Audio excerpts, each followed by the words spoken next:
Good day, hello again, namaste. Welcome back to the Bite-sized Bhagavad Gita. Today, we're looking at chapter 11, which is the Yoga of the Universal Form. This is a big chapter, and probably the most visual of all chapters, and entertaining, and very small. So I'm going to get through it real quick. This is the Yoga, the chapter 11, in which Arjuna has the darshan of the vishwarupa of Krishna, which is the vision of the divine form. So we're going to have to go back a bit. If you remember, the previous chapter, Krishna directly talks to Arjuna in symbol, in illustration, and this idea of difficulty being catered for in trying to accurately comprehend the different types of images that Krishna is throwing out at Arjuna in trying to understand like this paradoxical nature of the divine form. And so in this chapter, which is the follow-up, Krishna is then presenting himself as he is, like just on the battlefield, right? And it's so let's go back a bit. We're going to have to understand exactly like the nature of the relationship between them and the kind of orientation that Arjuna had as an aspirant in order to have that particular darshan at that time. And so obviously we're going to have to look at the context of this. Now, in every age, it is said that according to scripture, Krishna appears when, or Vishnu incarnates himself when there is a moment of adharma, disquarrel, when things aren't really going nice. And he comes in different forms to appropriate situations in appropriate times and places. And he's never far from his devotees. So then, in this incarnation, which was the most previous and third last, if you believe that Buddha, and then Kalki, which is the annihilating aspect. This particular form, Krishna, which is the two-armed form, which was the most, let's say, relatable. In that sense, Arjuna was able to relate to Krishna because he had two arms, two legs, and pretty much took up a job and everything, and had friends, and was interacting with the people of Mathura 5,000 years ago. That being said, it's a point to remember. Secondly, the previous incarnation, Ram and so forth, so all of these are very well, very important points to make, okay?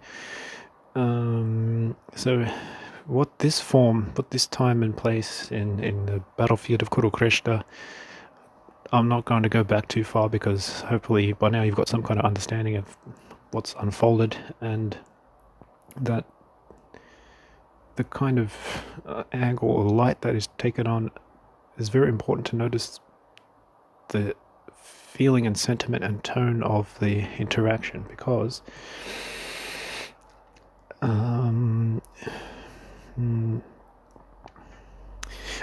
well, to me, this is the most important chapter. It's very psychedelic. It's an important point to make because of the fact that it makes Hinduism, in terms of, I'm not going to get too religious in this description, but it makes this beautiful fruit come forth out of religiosity, meaning that one can attain one's own spirituality. It's a very individualized kind of, you can do it on your own sort of thing to a point, in direct relation to the institutionalized religions such as those which were pervasive around that historical place and time. And Krishna, came about to chop up the Vedas and to simplify things, which Buddha refined again and again thousands of years later as many manifestations of this Vishnu sustaining principle.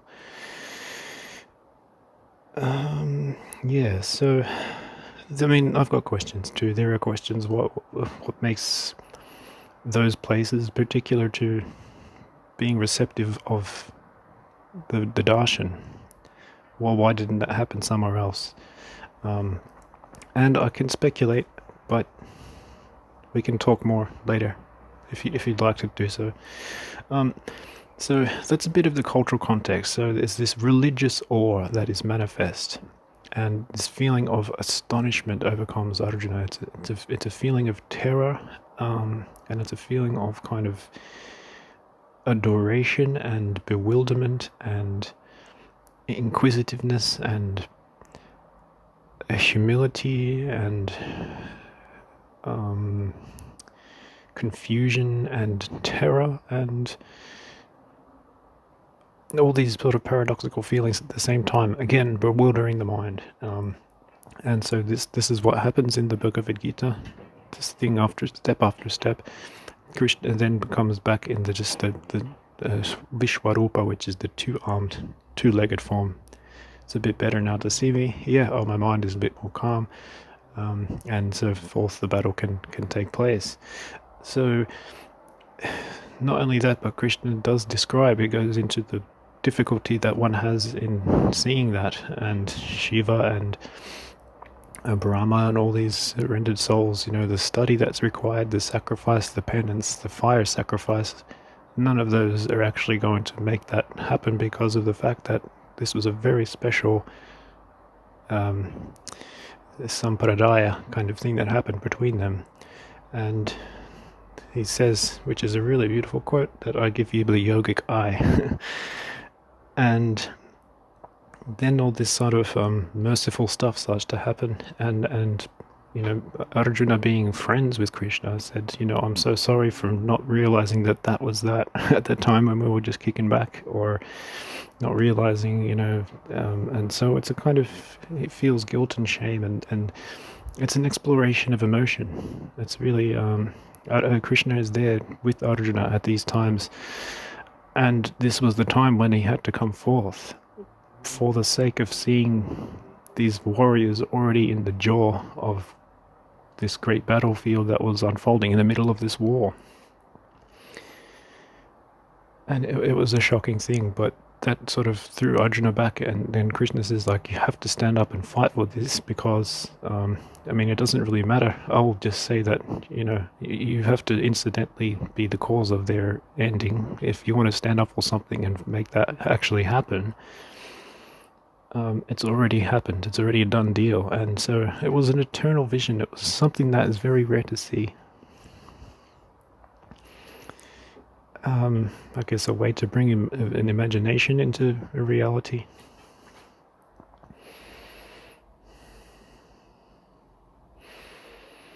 That's pretty much all for that chapter. I want to wrap up with saying that the chapter 11 is very, very cool, very psychedelic, and there is a book written, the author's name I can bring up in a minute. It's called Krishna in the Sky with Diamonds, and it's written by you can get it off Google Play, but anyway, this particular book by Scott Tiltsworth, he wants to bring out the importance of chapter 11 and how it relates it to a psychedelic experience. And he wrote this back in 1967, and that Krishna is the supreme guru, and that was a really important thing to come about at that time, because it was able to be grounded into a kind of historical context.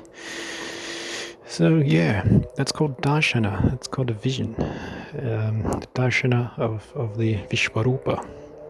We'll finish with chapter 52, with stanza 52 in chapter 11. Shri Bhagavan Uvacha Sudarsharam Idam Rupam Drishtan Yasiyana Mama Deva Piyara Rupasya Nityam Darshana Kankisaya.